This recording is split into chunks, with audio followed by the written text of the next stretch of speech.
Alright, Doki Doki Literature Club, plus to be specific. In this playthrough, this is gonna be my first ever solo playthrough because unfortunately I couldn't quite find another person to play it with. This is actually my second time recording this, unfortunately, due to a lot of audio issues in the first one, because I'm now in a new setup. I'm now on my laptop in my room instead of my desktop in my basement, so this should be interesting. Hopefully not a bunch of audio issues again, and hopefully can't hear my mouse too much, but main things I want to go over is the fact that you do not need to see a playthrough of the original game first, because I will be playing the original game, which I think is the exact same. The main differences are both this little desktop area in Plus, there's side stories, files, and all that kind of stuff.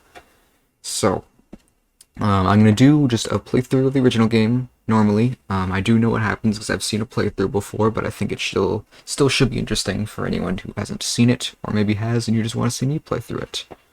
We'll see, but once the original playthrough is done, then I'll go through all the side stories, I'll unlock them off screen. It's just, you just have to complete certain things that aren't super important, I think.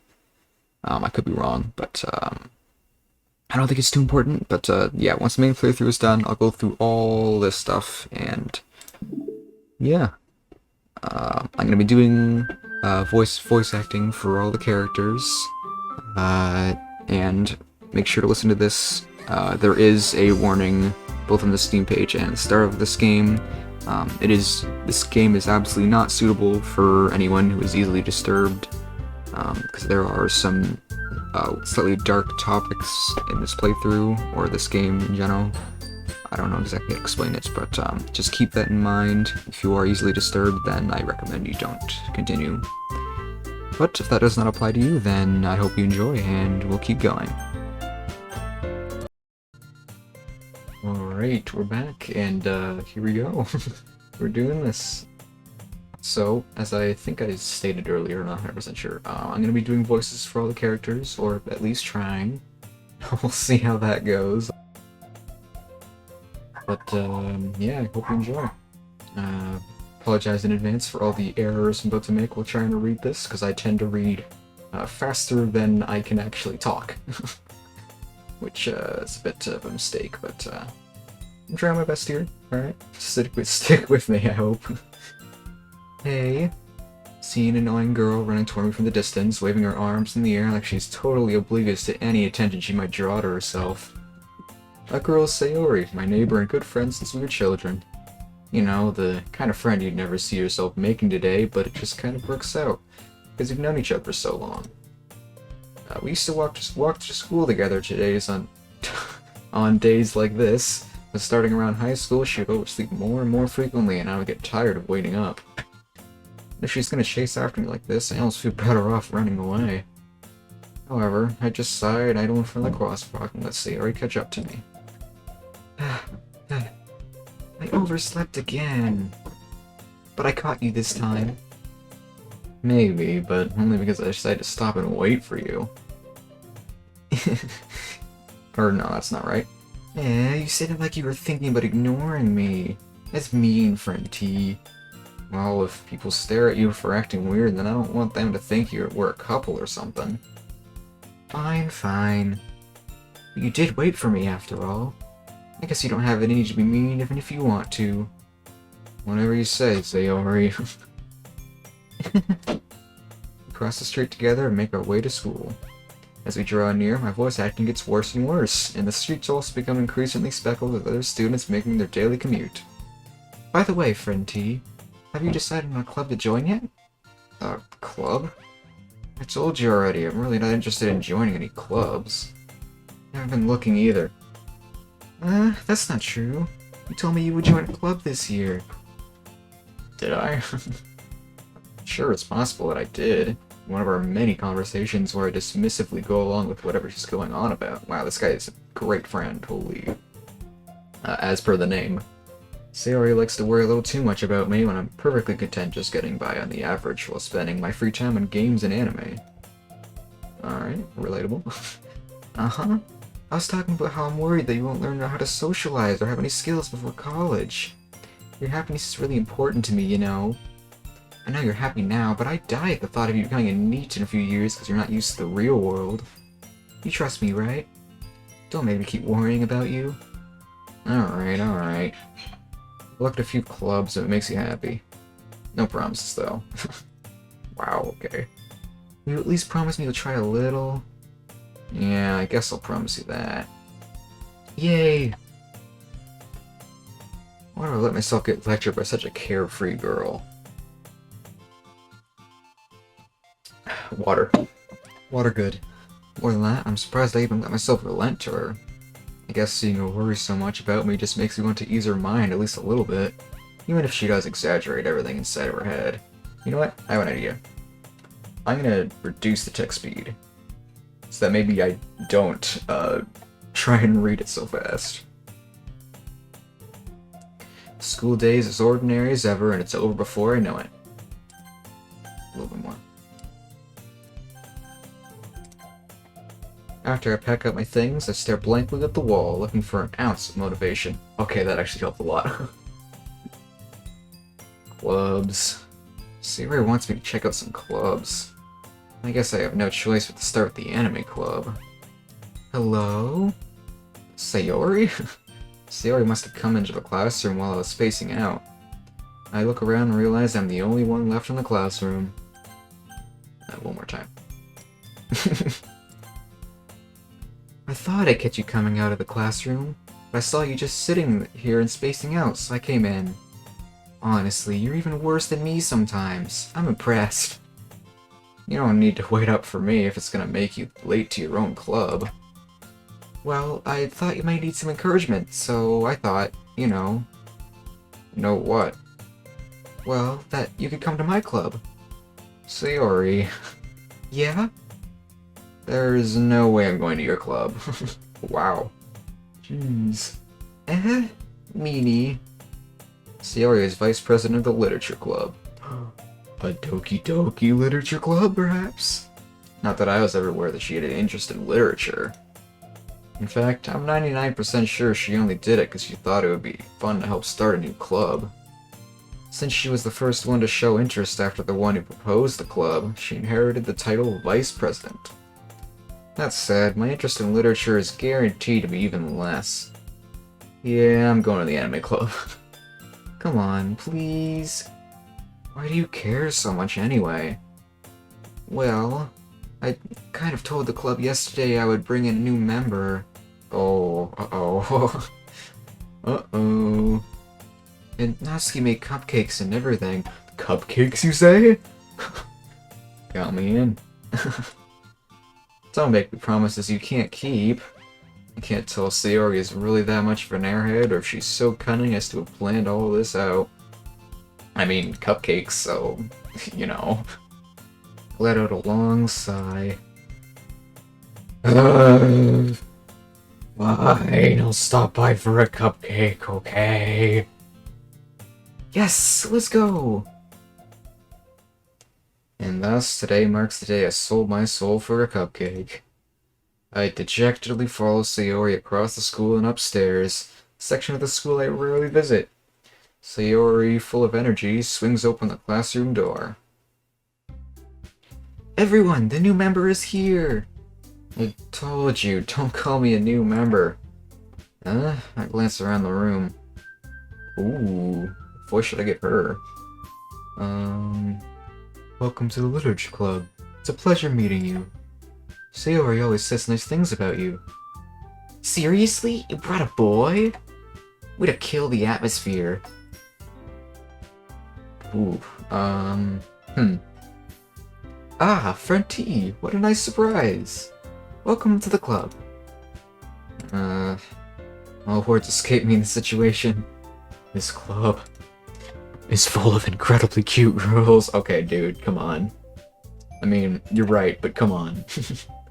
What are you looking at? If you want to say something, say it. Sorry.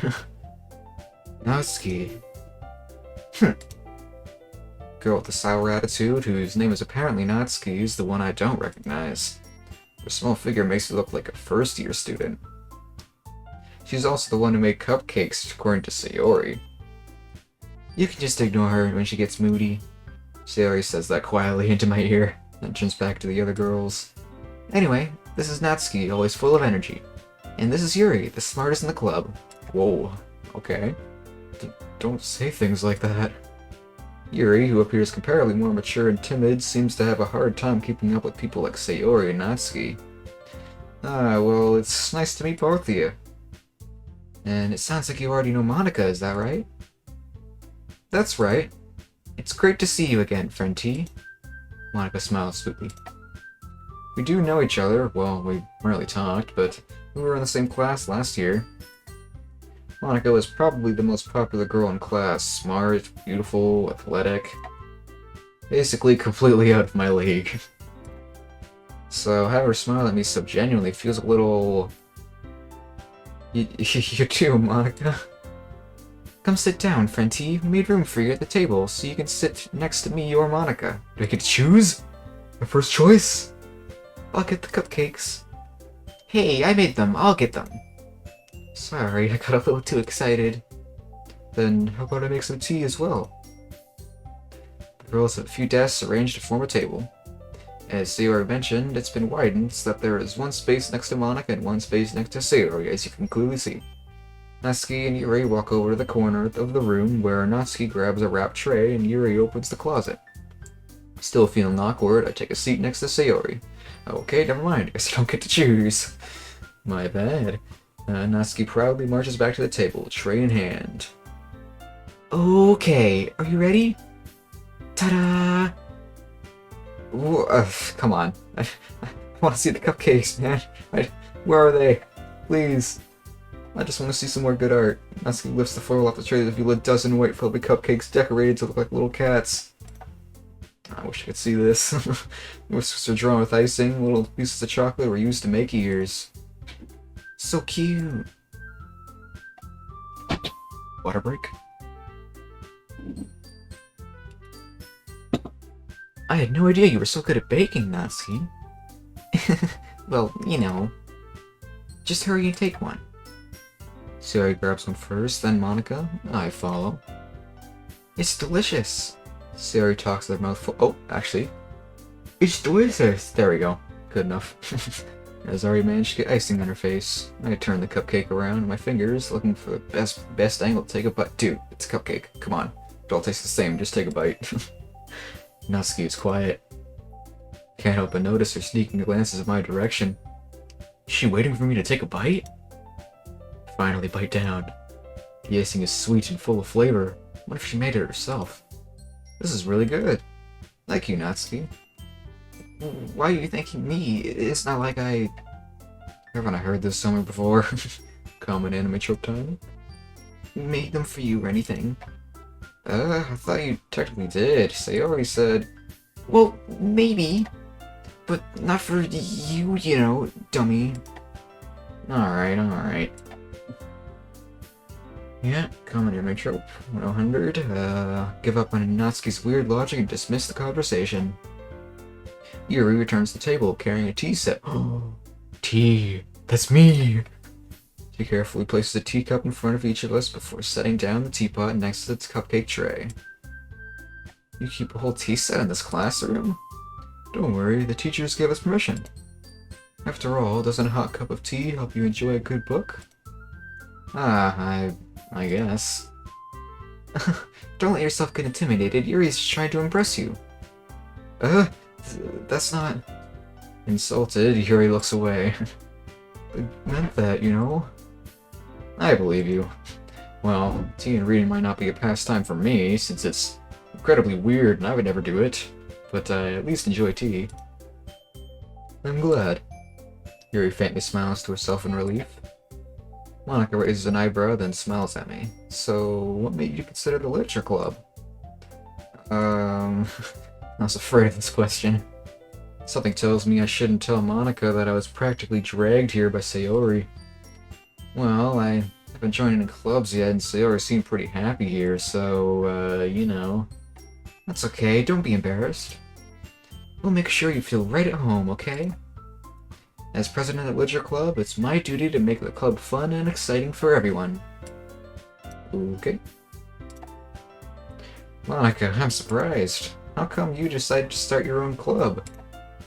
You could probably be a board member for any of the major clubs. Weren't you a leader of the debate club last year? Well, you know, to be honest, I can't stand all the politics around the major clubs. Feels like nothing but arguing about the budget and publicity and how to prepare for events. I'd much rather take something I personally enjoy and make something special out of it. And if it encourages others to get into literature, then I'm fulfilling that dream. Monica really is a great leader. Yuri also nods in agreement. Then I'm surprised there aren't any more people in the club yet. I mean, it is literature, to be fair. Must be hard to start a new club. Oh, that too.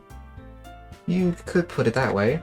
Not many people are very interested in putting out all the effort to start something brand new. Especially when it's something that doesn't grab your attention, like literature. You have to work hard to convince people that you're both fun and worthwhile. But it makes school events like the festival that much more important. I'm confident that we can all really grow this club before we graduate. Right, everyone? Yeah. We'll do our best. You know it. God, this is difficult. Going through like 5 voices in a row. Everyone enthusiastically agrees, even if they sound like almost the same. I'm trying. Such different Such different girls, all interested in the same goal. Monica must have worked really hard just to find these 3. Maybe that's why they were all so delighted by the idea of a new member joining. Though I still don't really know if I can keep up with their level of enthusiasm about literature. So, friend T, what kinds of things do you like to read? Well, manga. Considering how little I've read these past few years, I don't really have a good answer, or a good way of answering that. Manga. Yep. I'm gonna quietly to myself, half joking. Natsuko's eyes suddenly perks up. It looks like she wants to say something, but she keeps quiet. Have I found a friend? Not much of a reader, I guess. Well, that can change. What am I saying? I spoke without thinking after seeing Yuri's sad smile. Anyway, what about you, Yuri? Well, let's see. Yuri traces the rim of her teacup with her finger. My favorites are usually novels that build deep and complex fantasy worlds. The level of creativity and craftsmanship behind them is amazing to me. And telling a good story in such a foreign world is equally impressive. Yuri goes on, clearly passionate about her reading, not that I could care less. She seems so reserved and timid since the moment I walked in, but it's obvious by the way her eyes light up that she finds her comfort in the world of books, not people. Wow, okay. But, you know, I like a lot of things. Stories with deep psychological elements usually immerse me as well. Isn't it amazing how a writer can so deliberately take advantage of your own lack of imagination to completely throw you for a loop? Oh, that was a whole thing to read. I'm surprised I got that in one go. Anyway, I've been reading a lot of horror lately. I read a horror book once. Come on. I desperately grasp something I can relate to at the minimal level. At this rate, Yuri might as well be having a conversation with a rock. I mean, that's basically what she's doing.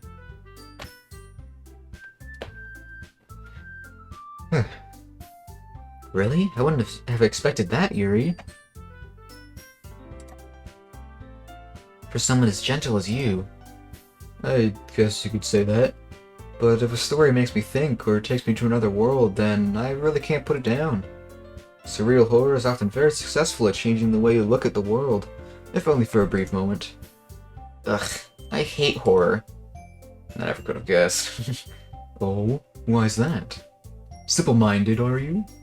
Well, I just... Natsuki's eyes dart over to me for a split second. Never mind. That's right, you usually like to write about cute things, don't you, Natsuki? What? What gives you that idea? I mean, was it not kind of obvious? You left a piece of scrap paper behind last club meeting. It looked like you were working on a poem called... Don't say it out loud! Give that back. Fine, fine. Your cupcakes, your poems, everything you do is just as cute as you are. Celia slides up behind Natsuki and puts her hands on her shoulders. Oh, okay. Oh yeah, and for clarification, I almost forgot to mention this, and I don't remember if it showed at the beginning of the game, but apparently, according to the creator, all the characters in this game are depicted as at least 18 plus. Just to clarify. I'm not cute. Natsuki, you write your own poems? Huh? Well, I guess sometimes. Why do you care? I think that's impressive. Why don't you share them sometime? No. Natsuki averts her eyes. You wouldn't like them. Not a very confident writer yet. I understand how Natsuki feels. Sharing that level of writing takes more than just confidence. The truest form of writing is writing to oneself. Whatever that means, you must be willing to open up to your readers, exposing your vulnerabilities and showing even the deepest reaches of your heart. Do you have writing experience too, Yuri? Maybe if you share some of your work, you can set up an example and help Natsuki feel comfortable enough to share hers. I'm calling it. This isn't gonna happen. No way. I guess it's the same for Yuri. Yep, called it. Oh, I wanted to read everyone's poems. We all sit in silence for a moment. Okay, I have an idea, everyone. Natsuki and Yuri look quizzically at Monika. Let's all go home and write a poem of our own. Then, next time we meet, we'll all share them with each other. That way, everyone is even. Yeah, let's do it. Plus, now that we have a new member, I think it will help. I think it will help us all get a little more comfortable with each other and strengthen the bond of the club. Isn't that right, friend T? Monika smiles warmly at me once again. Hold on, there's still one problem. Huh? What's that? Now that we're back to the original topic of me joining the club. Oh, don't tell me he's not going to join. I bluntly come forth with what's been on my mind the entire time. There's no way you can deny this. Surely. I never said I would join this club. Come on. Sailor may have convinced me to stop by, but I never made any decision. I still have other clubs to look at, and, I lose my train of thought. All four girls stare back to me with dejected eyes. Okay, yeah, there's no way you can deny them now. Like, 100% chance that you just cannot deny them. 150, actually. But... I'm sorry, I thought... Friend T... You all... I'm defenseless against these girls. How am I supposed to make a clear-headed decision when it's like this? That is, if writing poems is the price I need to pay in order to spend every day with these beautiful girls. Okay, come on. Like, I get it, but come on. Right. Okay, I've decided then. I'll join the literature club. By one, the girls' eyes light up, as well as they all get an inch taller. Yes, I'm so happy! Saya wraps her arms around me, jumping up and down. Hey! Aw, this is sweet. You really did scare me for a moment. If you really just came for the cupcakes, I would be super pissed. Then that makes it official. Welcome to the Literature Club. Thanks, I guess. Okay, everyone. I think with that, we can officially end today's meeting on a good note. Everyone remember tonight's assignment. Write a poem to bring to the next meeting so we can all share. Monika looks over at me once more. Friend T, I look forward to seeing how you express yourself. Yeah. Can I really impress a class star Monika with my mediocre writing skills? I already feel the anxiety welling up inside me. Meanwhile, the girls continue to chit-chat as Yuri and Natsuki clean up their food. Hey, friend T, since we're already here, do you want to walk home together? That's right, Sarah and I never walk home together anymore, because she's always stayed after school for clubs. Sure, might as well, I guess, if I have to. Ugh. Yay! This guy sure is a jerk, huh? Then the two of us depart the club room and make our way home. The whole way, my mind wanders back and forth between the four girls. Sayori, Natsuki, Yuri, and of course, Monika, who has a name that does not fit in at all. Which is kind of strange, but whatever. Will I really be happy spending every day after school in a literature club? Absolutely. Like, definitely. Like, 130%. Perhaps I'll have a chance to go closer to one of these girls. Ooh. Alright. I'll just need to make the most of my circumstances, and I'm sure good fortune will find me. And I guess that starts with writing a poem after this episode. A cliffhanger. We'll write a poem next episode. I hope you're enjoying this so far, as much as I am at least. I know my voices probably are kind of crappy. I'm trying my best here. Hopefully they'll improve, though. I am actually doing better than I expected in terms of reading. The first time I tried doing this with a ton of audio issues, I messed up like almost every other line at least once. It was terrible, but yeah. So I hope you're enjoying this so far. Oh yeah, there's the other save file right there. Oh, I think did it auto-save right here? Oh wait, no? Okay, that's weird. Maybe I can't overwrite the autosave. Or actually, no, that wouldn't make sense. Anyways, hope you enjoyed this. Feel free to let me know how you feel about this, or what your thoughts are in the comments below. Join the Discord if you're interested. Also got the link in the description for that below, or in the description. Jeez, finally I can no longer talk in the outro. Yeah, bye-bye.